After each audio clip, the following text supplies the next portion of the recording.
problème avec ton père et viendra au nom de ton père, tu ne sauras pas si c'est ton père qui a parlé parce que tu ne connais pas ce que ton père a dit. C'est dire quoi? Le jour où le prophète se déconnecte de Dieu, tu ne sauras pas qu'il s'est déconnecté de Dieu. Il va te mentir au nom de Dieu parce que toi, tu ne connais pas la voix de ton père.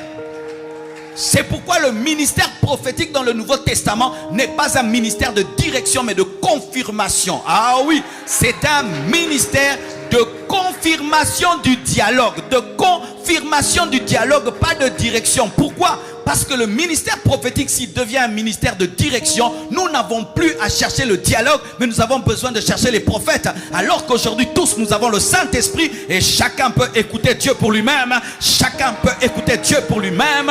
Parce que hier, c'était des serviteurs. Et parmi les serviteurs, il y a le serviteur le plus proche du maître. Mais aujourd'hui, nous ne sommes pas que des serviteurs. Nous sommes l'épouse. Nous sommes tous l'épouse. Et Jésus-Christ est mon mari. Et mon mari n'a pas besoin d'intermédiaire pour parler à sa femme.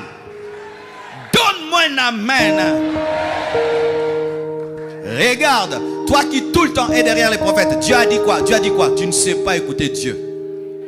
Mais ceux qui ne sont pas derrière les prophètes, Dieu a dit quoi? Il dit, papa, tu dis quoi? Papa, tu dis quoi? À Marcelo. Lorsque le prophète vient me dire, Dieu m'a dit ça, j'ai dit, c'est vrai, papa m'avait dit ça. Là, ce sont tes propres pensées. Papa m'a pas dit ça. Et on a peur d'une femme qui est en communion avec son mari.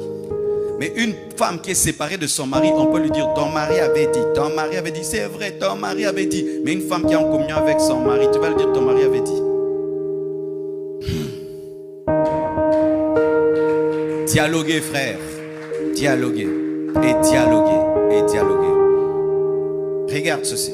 Si tu passes ta journée avec quelqu'un qui ne parle pas, c'est toi qui parles et qui parle, il parle, tu as envie que cette conversation s'arrête, vrai ou faux? Et si ça prend 30 minutes, vraiment, tu veux que ça s'arrête. Mais si tu reçois chez toi à la maison un bon causeur, il te fait rire, il te parle. Vous pouvez passer même toute la journée, n'est-ce pas? Et puis tu dis, ne pars même pas, dors même, on va continuer à causer, n'est-ce pas? Pareil aussi, quand tu vis dans le dialogue, tu ne sens plus le temps passer quand tu pries. Tu sais pourquoi tu comptes les minutes? C'est parce que tu monologues. Le jour que tu vas entrer dans le dialogue avec Dieu, tu ne vas plus sentir les heures passer. Tu ne vas plus t'ennuyer de la prière. D'ailleurs, on va commencer à venir te sortir de la prière pour voir. Oh, je vous dis la vérité, frère. Si toi aujourd'hui, le président de la République te dit, viens chez moi le matin, nous allons causer toute la journée, tu vas couper? Qui va couper? Parce que tu sais que c'est une conversation qui va changer ta vie. Maintenant, le roi des rois, le seigneur des seigneurs t'invite dans sa présence pour que vous puissiez dialoguer. Mais c'est toi qui dis toujours, il est temps, il est temps, il est temps. C'est parce que tu ne dialogues pas. Frères et sœurs, ton problème, ce n'est même pas un problème de timing. Ton problème, c'est un problème de communion. C'est pourquoi, mon frère, toi qui vis le dialogue avec Dieu, ne te connecte pas aux gens qui vivent le monologue. Ils vont t'abîmer. Pourquoi? Parce qu'ils ne sont pas là où tu es, même si vous êtes à côté.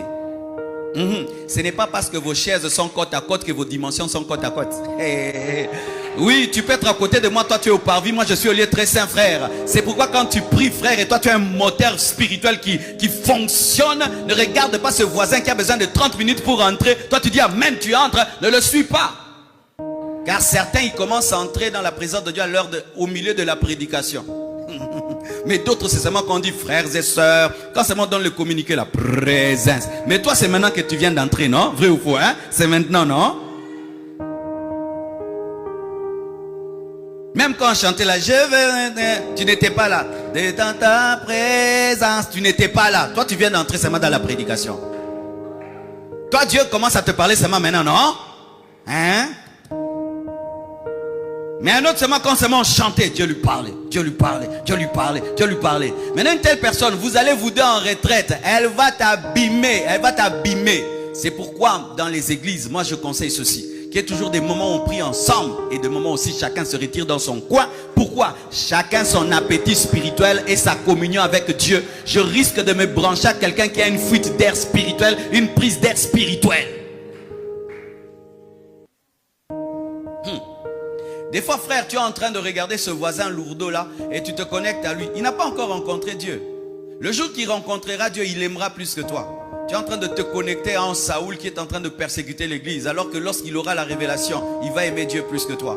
C'est pourquoi marche selon que Dieu te fait marcher. Marche selon ta révélation et ta communion avec Dieu. Alléluia. Si toi, pour que tu te rassasies de la présence de Dieu, tu as besoin de 10 heures.